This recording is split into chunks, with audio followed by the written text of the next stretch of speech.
Welcome to Bebe Sweet Story. Kambal sina Julio at Rudy. Maaga silang naulila at namumuhay na lamang kasama ang kanilang lola Esme. Pinanganak silang kulang sa buwan. 7 buwan lang kasi sila sa tiyan ng kanilang ina nang ito ay manganak, kung kaya ay pareho silang sintu-sintu. Si Julio ay palaging nakapirmi sa bahay, habang si Rudy naman ay panay ang gala at kung saan-saan na lamang nagsususuot. Libangan ni Julio ang manood ng paborito niyang palabas sa TV, habang ang kanilang lola Esme abala sa maliit nitong tindahan. Tuwid naman kung magsalita ang dalawang kambal, ngunit makikitaan mo talaga ng tanda na kulang ang mga ito sa buwan. Si Rudy ay panay ang ngiti at halos hindi na kayang sumimangot. Si Julio naman, kontrolado ang kanyang ekspresyon. Maganda naman ang pagpapalaki sa kanila ng kanilang lola Esme. Ngunit sadyang nakakahiya ang sa tuwin ay ginagawa ni Rudy. Minsan, kapag gumala ito at nakakita ito ng mga asong nagtatalik sa daan, hindi nito mapigilan ang sarili. Kahit pa maraming tao ay nanonood dito, ginagawa niya ang bagay na iyon. Bagay na labis na ikinakahiya ng kanilang lola Esme. Ngunit wala naman itong magawa sapagkat kahit ano pa ang sabihin nito, hindi naman nakikinig si Rudy. 21 anyos na silang pareho at walang pinag-aralan.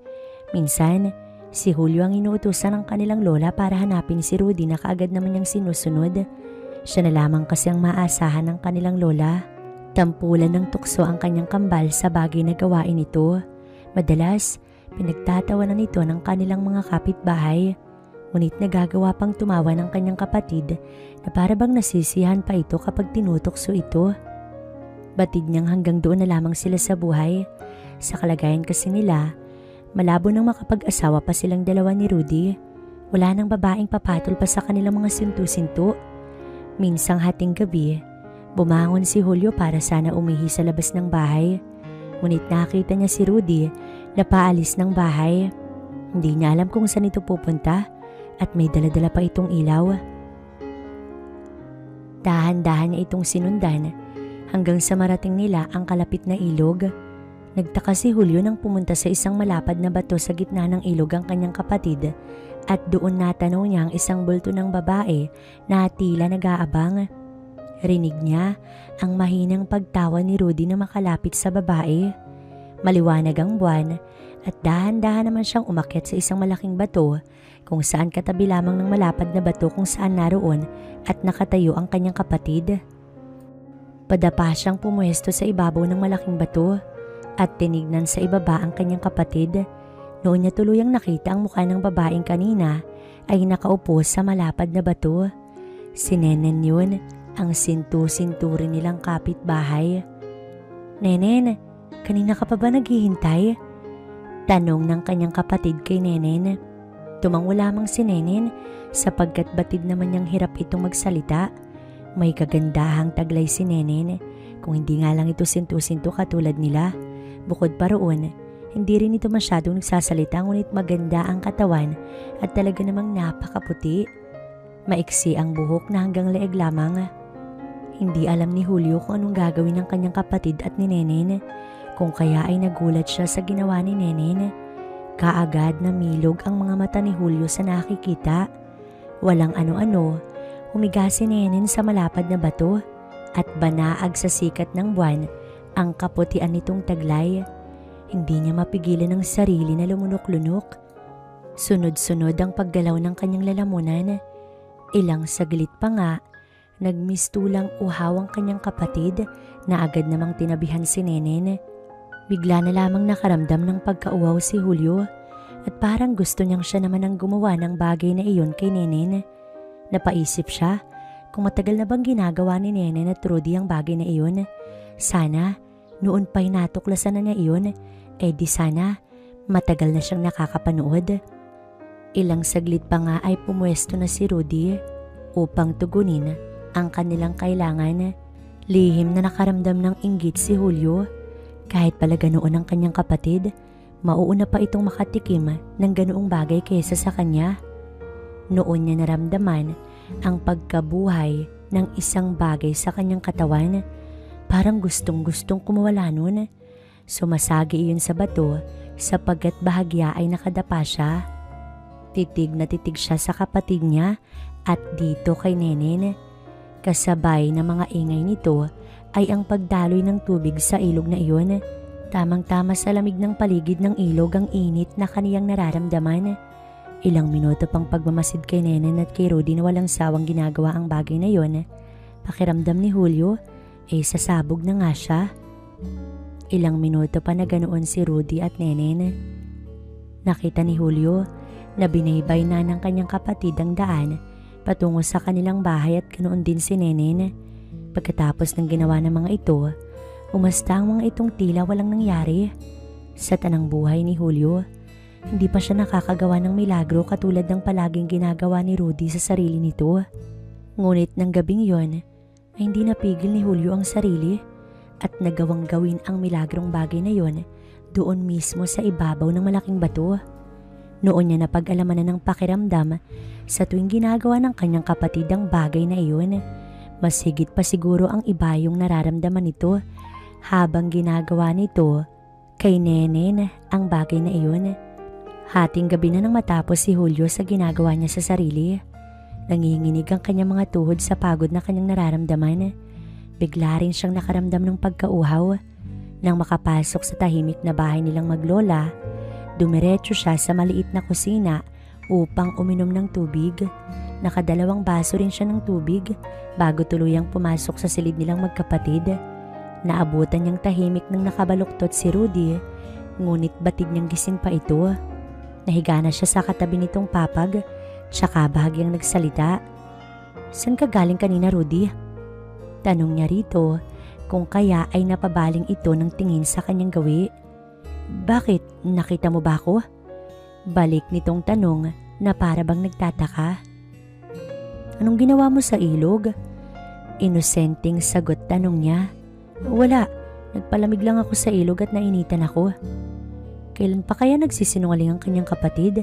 Sa pagkakaalam niya, hindi ito marunong magsinungaling sapagkat mas malala ang kondisyon nito kaysa sa kanya. "Nandun din si Nenen, nakita ko kayo." May himig ng panunukso ang kanyang boses. "Nakita mo si Nenen?" "Wala, naglaro lang kami ni Nenen doon sa ibabaw ng malapad na bato. Ano bang nakita mo?" Kilalang kilala niya ang kapatid. Madalas ang pagkuotal nito kapag natatakot ito sa isang bagay. Pero bakit naman ito matatakot kapag nalaman niya ang totoong ginawa nito kasama si Nenen? Hindi ba nga at hindi nakaramdam ng hiya ang kanyang kapatid? Bakit sa puntong yon, tila hiyang-hiya ito? Kailan pa kayo naglalaro ni Nenen ng ganoon? Sa tanong niyang iyon, matagal bago nakasagot ang kanyang kapatid na para bang pinag-iisipan nito ang kanyang isasagot. "Alam mo ba kung anong tawag doon sa nilaro namin ni Nenen?" Sa halip ay sagot nito sa kanya. "Hindi ko alam pero alam kong nasiyahan ka sa ginawa ninyo ni Nenen." Sagot naman niya. Bahagya pang nagulat nang bigla na lamang itong tumawa na para bang may naalala. "Oo, masayang ang gawin yun. Matagal na rin namin ginagawa iyon ni Nenen. Julio, sabi niya, bukas ng gabi raw ulit namin gagawin yun. Kung gusto mo, manood ka na lang." Aya pa nito sa kanya. Isa lang ang nasa isip niya. Ayaw niyang manood na lamang at gumawa ng milagro sa kanyang sarili. Kung may pagkakataong makisalo siya sa kanyang kapatid, hindi siya magdadalawang isip na makisali sa anumang ginagawa ng mga ito. Pagkatapos ng pag-uusap nilang iyon, tuluyan na silang nakatulog sa pagod sa mga nangyari ng gabing yun.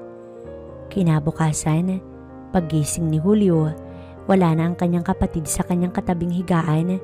Bumangon na lamang siya at iniligpit ang kanyang kumot.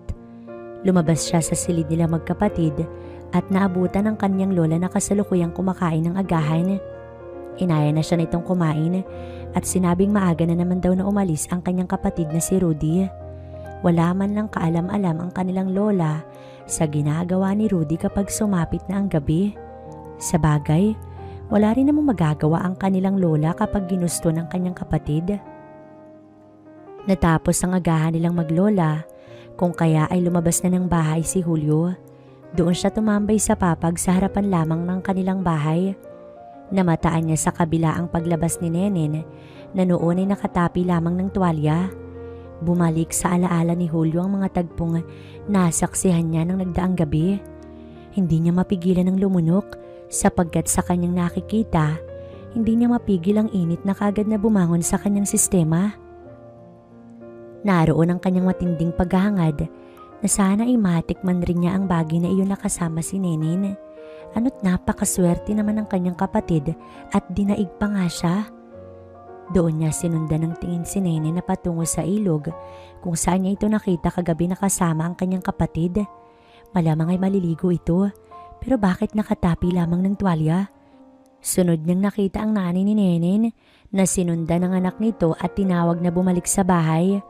Marahil ay sinabihan ito yung anak na wag maligo sa ilog na walang saplot at baka may makakita rito.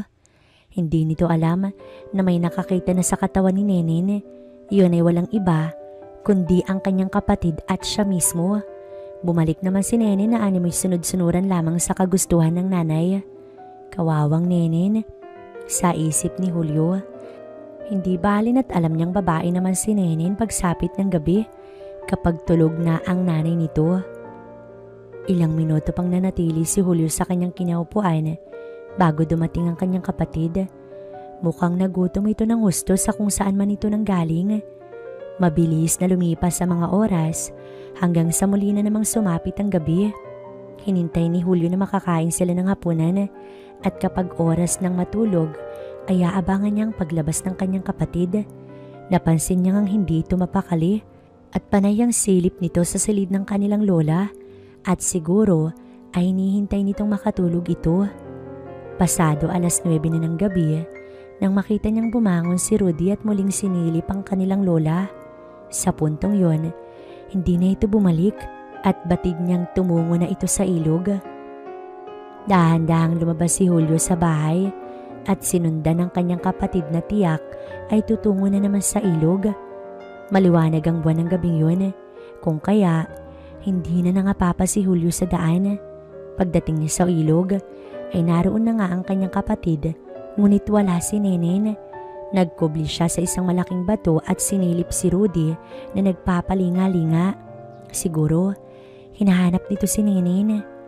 Maya-maya pa'y nalingat si Julio at namalay na lamang niyang nakita na siya ni Rudy. "Manunood ka ba sa laro namin ni Nenen?" Biglang tanong nito na muntikan pa niyang ikasigaw. "Sige Julio, dyan ka lang at manood ka. Hinihintay ko si Nenen." Akmang tatalikod dito ng kanyang pigilan. "Pwede rin ba ako makipaglaro kay Nenen?" Ibang laro ang tinutukoy niya at saglit naman na nag-isip si Rudy. "Kung papayag si Nenen na kalaro ka, bakit hindi? Kung gusto mo, kayo muna ang maglaro tapos ako naman ang susunod." Bigla na lamang pumalakpak ang kanyang tenga sa narinig. Mukhang makakatikim na siya ng bagay na iyon sa mga susunod na mga sandali. Ilang minuto pa silang naghintay roon bago dumating si Nenen. Ang kaninang mapuputing binti nito na kanyang nasisilayan ay naroon na sa kanyang harapan. Nagtaka pa ito nang makita siya, ngunit nakakatawa lang isipin na nang sinabi ng kanyang kapatid dito na sila muna raw ang maglaro, ay kaagad naman itong pumayag. Mukhang naimpluwensya na ng kanyang kapatid si Nenen sa ganoong klaseng gawain. Hindi naman siya nakapaghintay at kaagad na inaya si Nenen sa ibabaw ng malapad na bato.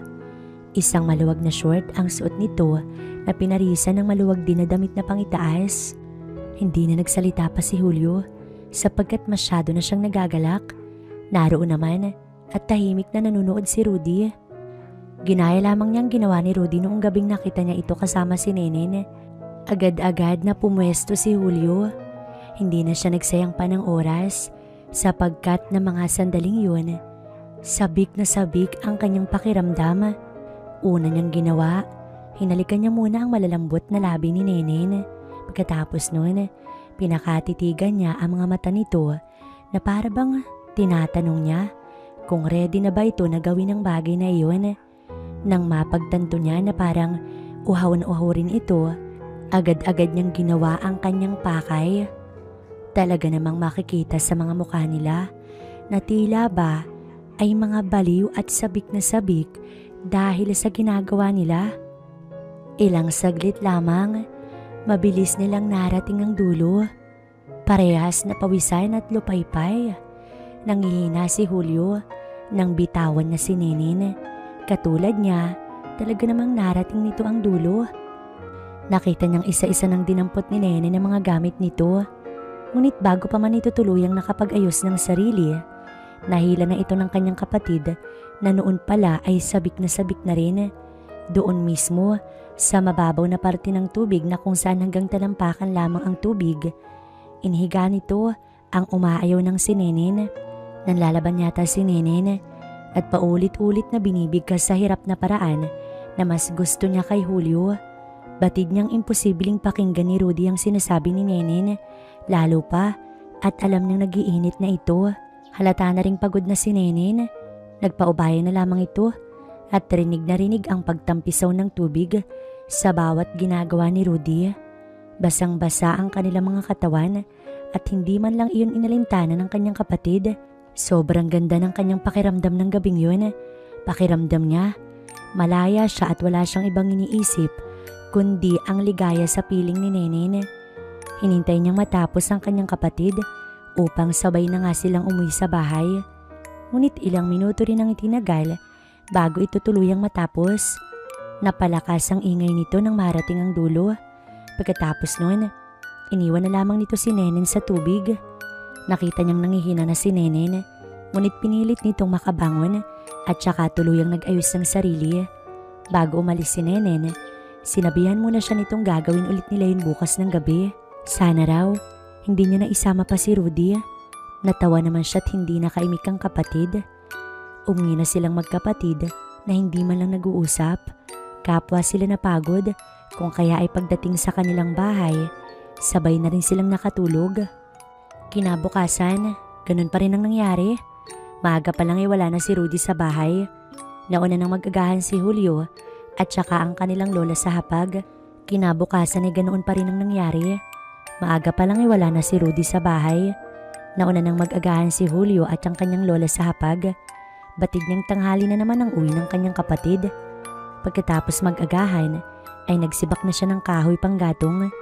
Talagang siya lang kasi ang maaasahan ng kanilang lola at tabala ito sa pagbabantay ng maliit nilang tindahan. Siya na rin ang naglaban ng mga damit nilang magkapatid at marunong din naman siya doon. Kahit sa ganoong paraan man lang ay makatulong siya sa kanyang lola.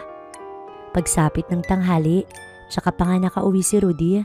Gutom na gutom ito lalo na at wala rin itong kain mula pa ng umaga. Pawis na pawis ito habang humihigop ng mainit na sabaw ng gulay na luto ng kanilang lola. Hindi niya alam kung saan na naman ito nanggaling. Pagkatapos kumain, muli na naman itong umalis na hindi nagpapaalam. Nagalit pa ang kanilang lola dahil nga sa panay ang alis nito na hindi nagpapaalam. Baka sa susunod daw, mapagtripan pa ito ng mga loko-loko sa kanilang barangay. Pagsapit ng gabi, ay ginabi na rin sa pag-uwi si Rudy. Halata ang pagod nito at nakita na lamang ni Julio na humihilik na ito sa pagtulog. Naisip niyang naghihintay na siguro si Nenin sa kanya sa may ilog, kaya dahan-dahan siyang bumangon. Tulog na rin naman ang kanilang lola, kung kaya ay malaya siya makakalabas ng bahay. Binaybay ni Julio ang daan patungo sa kalapit na ilog. May dala-dala siyang flashlight sapagkat hindi ganoon kaliwanag ang buwan ng gabing yun. Nang marating niya ang malapad na bato sa gitna ng ilog, nakita niyang naroon na nga at naghihintay si Nenin. Mukhang masyado itong nagalak sa kanilang gagawin, kaya mas nauna pa ito kaysa sa kanya.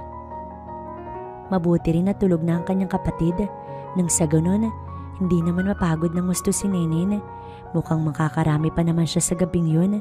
Tinanong niya si Nenin kung kanina pa ba ito roon at kaagad naman itong tumayo. Malamig ang panahon ng gabing yun at ramdam na ramdam pa rin ni Julio ang init nang masilayan si Nenin. Wala siyang pakialam sa itsura at ang tanging nais lamang niya ay ang magandang katawan ng sintu-sintong si Nenin. Hinayaan naming pakawalan ng nararamdaman namin sa isa't isa. Halata ang pagkauhaw namin. Wala na nga kaming pakialam na mga oras na yun. Dahil na rin sa panggigigil sa isa't isa, sandali lamang ay parehas kaming hingal. Napayakap siya kay Nenen at maya-maya pa'y umalis na siya sa harapan nito na bumalik sa malapad na bato at saka nag-ayos ng kanyang sarili. Sumunod naman sa kanya si Nenen nang bigla na lamang itong hilahin ng kung sino na noong kanyang ilawan nakita niya ang kanyang kapatid na si Rudy. Kaagad na naman itong dinala si Nenen sa may tubig kung saan ginawa nila ang bagay na iyon noong nakalipas na gabi. Batid ni Julio na pagod na si Nenen, ngunit wala naman itong laban sa kanyang kapatid na sobrang lala ang pagkasinto-sinto. Pinanood na lamang niyang mga ito hanggang sa maya-maya pa'y nagawa ni Nenen ang tumayot kumaripas ng takbo. Inilawan niya ang kanyang kapatid na halos hindi mapakali sapagkat hindi natupad ang nais na to. Halos matawa siya sa itsura nito na parang asong malapit ng mabaliw. Inilawan na lamang niya ito sa ilog nang nanggagalaiti sa galit. Nang sumunod na mga araw, ay nakakapagtaka na walang Nenen na sumunod sa kanya sa ilog. Hindi rin niya ito namataan na lumabas ng bahay. Ilang gabi na siyang hindi mapakali, lalo pat pakiramdam niya napupuno na naman ang kanyang katawan. Palaging masama ang kanyang modo at halos ay ayaw magtrabaho sa bahay, habang si Rudy ay panay gala pa rin ng alam. Hanggang isang araw ay napalabas sila ng bahay nang marinig niya ang maiingay sa labas ng bahay nilang maglola. Nakita nila sa labas ng bahay si Aling Bebang na kasama ang anak nitong si Rona na isa ring kulang sa pag-iisip. Galit na galit si Aling Bebang at sinasabing binuntis daw ni Rudy si Rona. Nagulat ang kanilang lola at hindi alam ang gagawin, lalo na at iniwan ni Aling Bebang si Rona sa bahay nila at doon na raw ito titira. Dagdag gastusin na naman ng kanilang lola. Lumipas pa ang ilang buwan at wala rin naman siyang Nenen na namataan hanggang sa nanganak na nga si Rona at sa awa ng Panginoon ay normal ang bata at hindi katulad ng mga magulang. Nang matigil na naman sila ng isang katok sa pintuan, bumungad sa kanila ang nanay ni Nenen na may kalong-kalong na sanggol. Sinabi nito sa kanilang lola na anak daw ni Rudy ang batang yun at hindi raw kayang palakihin ng mga magulang ni Nenen.